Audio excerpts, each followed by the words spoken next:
welcome to another episode of Carolyn Talks Television. I'm Carolyn Topol, and I have quite a lovely group with me today to start spring off in the best way possible. I have my lovely co-host all the way to my far left, Rachel Arnett. Can you hear me over there? I can hear you. Okay, good. Good. Then next to her is the lovely Nancy Fichman and Donna Cohen. Now, these two lovely, lovely ladies are here because we have a very special topic today, which, by the way, we thought of this topic quite a while ago. Yes. Just clarifying as we go forward, because the topic is the fan phenomena of When Calls the Heart. They are both super fans of this show. And no, we did not have them bring all the paraphernalia that Donna did last year, if you watched that show about just super fandoms. But before we start, we just want to make sure that that elephant sitting in the room with us, regarding one of the stars of the show, Lori Loughlin, is discussed, because we don't want to leave it behind. It is important, and it involves the show and this season of it, season 6 of the show. So I'm going to start by just saying what we know in the news, and just from the news, is there is an alleged issue where Lori Loughlin and her husband paid $500,000 to a gentleman to facilitate their daughters both getting into USC under false pretenses. Part of the accusation includes wire fraud and such, which is why it is a federal offense and not something more local. I'm not going to say whether I think they did it or not, because I wasn't there and I don't know. If any of you would like to share, Rachel. Yeah. Well, and it's interesting because I'm a school counselor, and so the college application and enrollment process is a huge part of what I do with my seniors. Oh, true. And it's interesting to me how worked up a lot of my students were, and many of them don't watch When Calls the Heart, and are just past really the Full House range. But it's still very interesting because they nonetheless kind of grabbed on and actually started watching some of these shows to figure out who Lori was. And if it's true, I think it's really a shame. I think that it's not fair to whoever spots that they may have taken, if it's true. And I think, it hits harder than it may have for someone else, because Lori and the other actress who was involved allegedly as well have always kind of held this position as Aunt Becky for us, and these very positive role model type figures. And so even though we can separate the actress from the role, I think when you grow up with Aunt Becky, people kind of forget that people aren't characters. And so there's that emotional hit of the character and the actress at the same time. And just to clarify very quickly, and then we're going to move on to the fun stuff of When Calls the Heart. Lori Loughlin was also a major star for Hallmark in her mystery series, Garage Sale Mysteries, did a number of them. Yeah. And one of the, I think, worst part about this is it's the Hallmark brand. And the Hallmark brand loved Lori Loughlin because she was the sugar and spice and everything nice little girl. Yeah. And that was her reputation. So this is certainly not what Hallmark wants to put out. So that was why Hallmark decided no further would they keep her on. And When Calls the Heart is in the retooling process. I know you are both super fans of the show. Would you like to share what you think and might be happening as they retool the current series? Season 6 is what they're on, which is incredible. And we'll backslide a little bit later to see about the earlier seasons. But what do you think might happen now? Because Lori Loughlin plays the mayor in this town, and a central figure looked up to by the whole town. So I think this is a big oi moment, and and I think we'll get past it because that's what we do. We get past things. So and I feel strongly about not making a statement about any of it in general, because we don't know. So as for what could happen, I guess the world is open. They can't pretend we didn't see 3 episodes of the new season. So whatever happened has to, I'm assuming, include at least those 3 episodes. You can't just say. And the new characters coming in and the relationship, you know, because as she was the mayor and we have the new saloon owner and she was sort of butting heads with him a little to try and get him to follow town rules, you can't just like make her disappear. So they're going to have to do something to give that connection. And I think they were giving her a storyline. I think they were building for, as much as you do this on When Calls the Heart, sexual tension, I think they were building a sexual tension between this saloon owner and the mayor's character a little bit. Maybe, maybe not. But I saw them, I think there was a reason that they were constantly butting heads.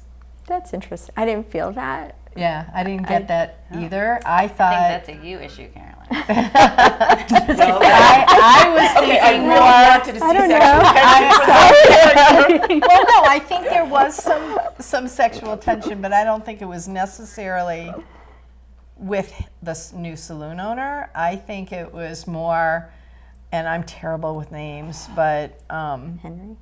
yes, from Henry, and more so on Henry's part because he's seeing the saloon owner and wondering what is going to happen, you know, so I saw jealousy there, but I didn't see anything with her other than she wasn't going to let him get away with. Okay, so we're really going to have to see how the show and the writers tackle this very unusual situation. And then the issue with her son too. What's going to happen with that relationship, and where that's going to go.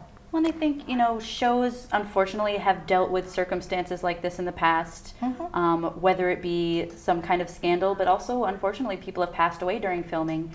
And good shows with good writing staff, like When Calls the Heart has, they find a way. They find a way to make it work. I think back to Glee when he passed away in the middle of filming. And they had a whole tribute show that they really put together really quickly that still maintained the narrative. And it really changed the whole end of the show. But they were able to still put something together that suited Glee. And I think When Calls the Heart has incredible writing staff. So whatever happens, I think they're going to make sure that it suits the show and helps the fans see that, like you said, you keep going on. I also think, so they just had the whole death of Jack. Can I make that move? Oh, of course, absolutely. Okay, so the central character, there you go. the star. Right, and they're doing a very nice job with that sort of loss, which was humongously huge. By the way, it was the character, not the actor. gosh. The actor chose. Yes. The actor chose to end his time in that role to move on to other projects. Right. The character Jack died.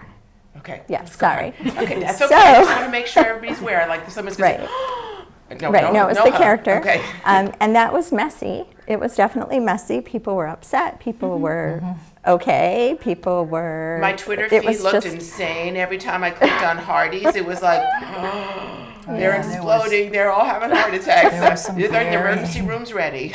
It was hard. It was a difficult time, but here we are, and there were great ratings for the Christmas show, and then for the start of this. So, Hardy's are resilient sort of people. I think we're kind of, we might not look I tough, have but to say, I think you look tough. thank you. Television Poison is having a show air on Christmas Day. That's the first run. This show had one of the best. They had a Christmas special. It was a Hallmark movie. It was a movie-length special, and it was one of the best rated first-time shows for Christmas. Not on a network, or some sort of thing that's the Christmas. It's not Rudolph the Red-Nosed Reindeer, that kind of thing. It was incredible that show, and knowing that because it's on Hallmark, it's going to be repeated. Hallmark never shows a movie once. I've And yet to see everyone that. has DVRs now. Right, and right, but watching it, that was one of the best rated shows. They couldn't believe it for a Hallmark season, period. And I could be wrong, but I'm not sure that they did re-show it. I don't believe it's been reshown. I think that's like a thing. I could be wrong. I think I saw it last week. Okay, But it was on the other Hallmark channel. It was Okay, interesting. that's Movies and interesting. Mysteries. I think they flipped it around. I'm not sure which show it was on first. I think. I make no promises because I I know- saw it. I I know actually watched it confused. on. I'm one of those folks. I watched it Christmas Day. I did not DVR it. I actually watched it. I try and watch, and I'm a tweeter, and then so I tweet, and then the next morning I usually wake up early and I watch it for real, because tweet. I can't tweet and watch. I'm not good enough, so I tweet, but I have to rewatch. So for those of you who don't know what we're talking about, if you have a Twitter account, Twitter is a very fast-moving kind of social media. And a lot of people, including the actors, and they like to do this when their show is going live so that people actually are engaged in watching the first airing. It's another way it's almost advertising. And if you tweet, and there are ways to tag people, in other words, let them know you're tweeting about them, they'll tweet back to you too, and you get interactions with the actors, with the writers, whoever is online at that time, and the other fans, and you could do it live while the show is airing. So you do Fun. this. I do, and Do you do this as well, No, Nancy? I don't. She does not have a Twitter, I don't think. Nancy, we need to get you. She a has an Twitter. Instagram. We're good. She Oh, has an so Instagram. she could watch the pictures popping up. There you go. Okay, she watches the pictures popping. I will say. Actually, I do have a Twitter account. What? I do. Oh. But I don't. Family I'm secrets. never. Oh, this is my mom also. I don't think we said that. We should leave. I her was on keeping Twitter. secrets. I was keeping the family secrets to Family themselves. secrets coming out. Yeah. But I'm not on it. Yeah, and Donna's my sister. Might as well be. Kidding. I was kidding. So I will say also, Hal will retweet. He Hal, your doesn't husband? tweet. Hal, my husband. So this is how we do it. So I sit in my little spot. He sits in his spot. The cat sits here. Our daughter. I like the I'm routine. serious. Like we're all Yeah. like the cat knows. Okay, I so swear this she is a super knows. fans decor. Go ahead. We have a thing. And our daughter sits over here. She watches her Barney stuff, but she looks up and she kind of is starting to know things. Yeah. And she'll go, oh, it's a wagon or it's a Mountie or whatever. and Hal, during commercials, will say, show me where to go so I can retweet. And then he'll retweet because he knows it's important to me. Oh, that's really And when he's you gonna retweet kill me, something, totally you're kill sending me it out for to more saying. people, by the way. Totally, I'm dead for saying this out loud. Just all of Hal's friends watching. He retweets when calls the heart. He watches when But, he calls the heart. yeah, but as we've discussed in previous shows, there are no stereotypes when it comes to good shows. That's right. this is Good shows true. are good shows. This is true, and Brian Bird, who's the executive producer, has said many times, you do not lose your man card if you watch When Calls the Heart and you are a male. You don't lose your man card. Hey, I know guys who don't lose their man card when they watch soap operas. So this is like There you go. this is much more intense. It's really a great show. I mean, just the show itself is fun to watch. There's Yeah. nothing. We watch a lot of other shows like mysteries, and there's a lot of death and gruesome stuff. And I mostly watch like this and say, what's happening? What's But happening? you never do that. Yeah. Like a lot of times, I will admit, I fall asleep early, so I'm asleep when the show comes on, so I DVR it. But it's one of these shows that I don't mind in the middle of the night if I happen to wake up and I can't fall back to sleep, that I'll watch because I know I'm not going to have any form of nightmare or So true. anything. Yeah. It's just a great family TV show.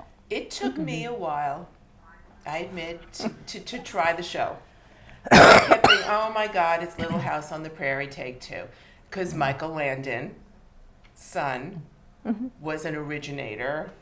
Yeah. And I was like, okay, so we're doing here we go. It's Little House on the Prairie. I did that, been there, done that. That was my mentality, was been there, done that. And then because I had a friend who was so involved in it, and then I have another friend in California who is so involved in it, I said, okay, Oh, everybody knows who that friend is. James Lott Jr., you're getting a mention, so you're going to retweet this, just saying. And We love James, just saying. oh, okay. So, And so we have these two friends who love this show so passionately. I said, there's got to be something to it.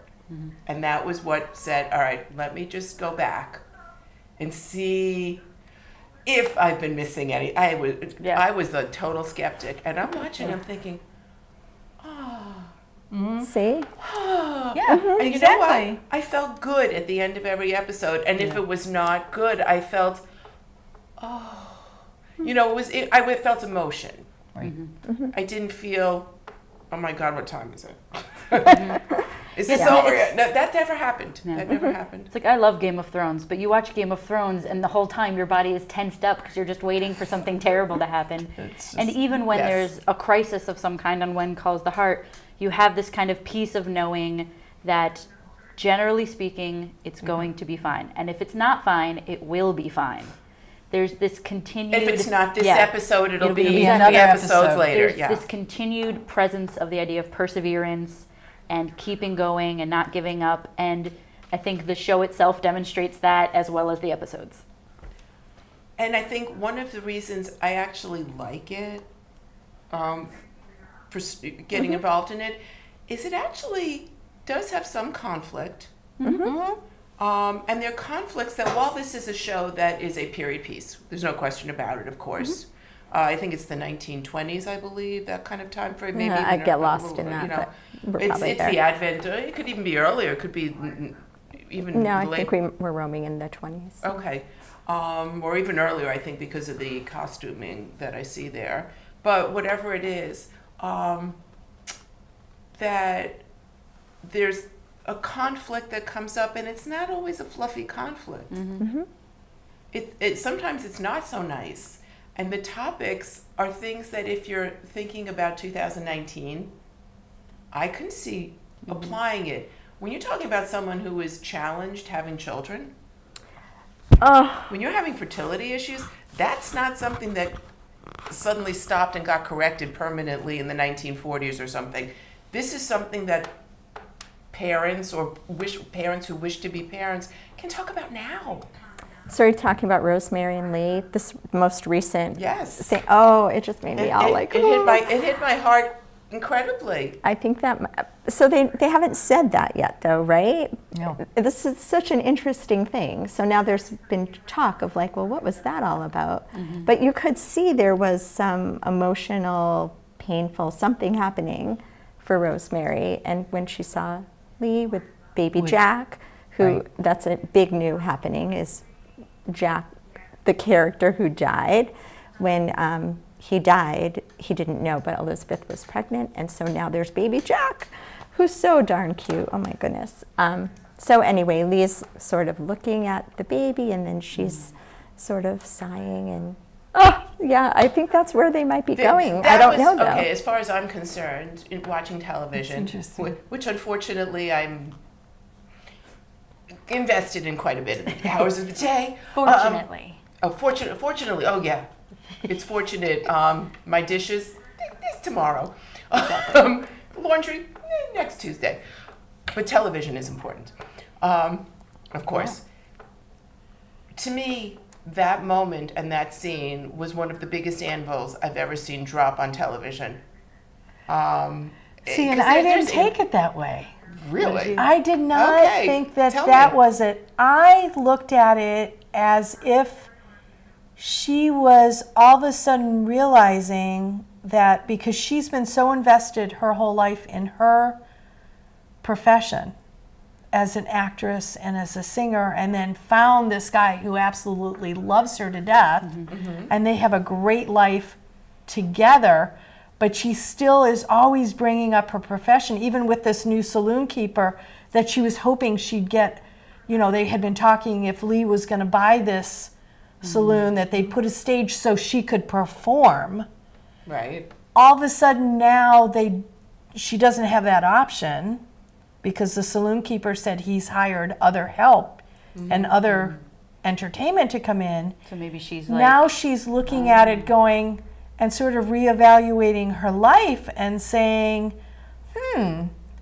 it's not maybe just us, and maybe that's not what our lives are going to be, but maybe there should be a family.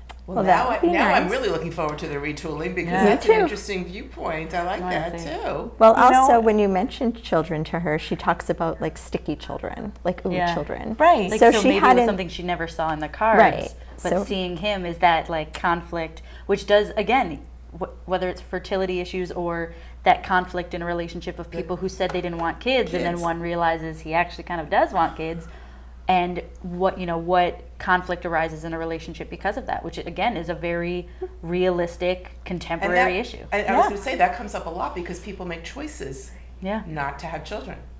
Yeah. And other people become judgmental. So Because that, she's that been could very- be a big She's conflict. always been very independent, as much as she's got a big heart, there's still always this piece of her that's like, I'm an amazing actress and you all just need to see it. Like there's still always that piece of her personality. She's always on stage. Right. And a couple seasons ago, when Elizabeth had gone away back home, she had actually volunteered to be the teacher for all of those kids. And she really loved it. So, Teaching is a lot like being on a stage though. right. So in other words, is she like a career woman at heart that you could see, like I said, 2019, it's still a thing now Right. where people make Is she- choices to be their yeah. career women. So it'll be interesting to see what they do. I'm hoping for like triplets personally. Let's do it. Just me. I feel like See if them she put that had in the kids, car you would need to as have they're driving it triplets. down the He's road. so cute. That would be very them. rumble to have scene? triplets. Wouldn't it be awesome? That it would just be just- awesome. one amazing. of the other issues, and I don't know if you two are, I think you both watch Hallmark a little bit. I know, Nancy, you watch Hallmark and you All the watch time. a lot of the movies. Okay. Are there other channels available? Our Okay. remote, my husband once made a remote for me. Yeah. And it said the Nancy channel, and it was every single button on the remote said Hallmark. Very So good. that She's not gives gonna- you an Let me just idea. say- That is the thing. 2 Hanukkah movies this year. I'm just putting it out there. Yep. That's awesome.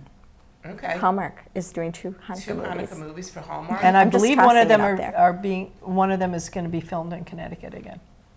I put myself on that little list for extras, just saying. Okay. I would my love gosh, to do that Not would that. be that it so will much ever fun. happen, but That would be cool. That would just be so sign cool. up. You just sign up. The You put eight, yourself the on the 8 list. dates of Hanukkah. Okay, so then we'll I have don't you know, back I'm as writing an the movie. actress.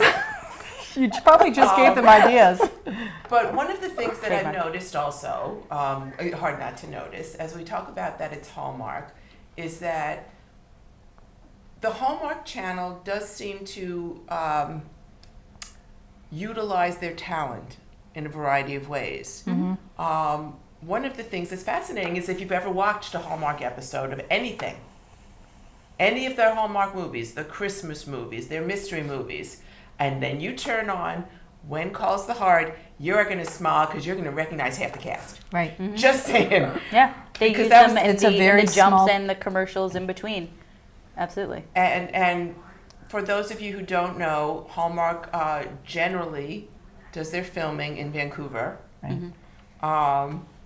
So it's this lovely relationship there. I know they have really wonderful setup that they go to Vancouver, they fly the cast there, they do their filming there for the most part.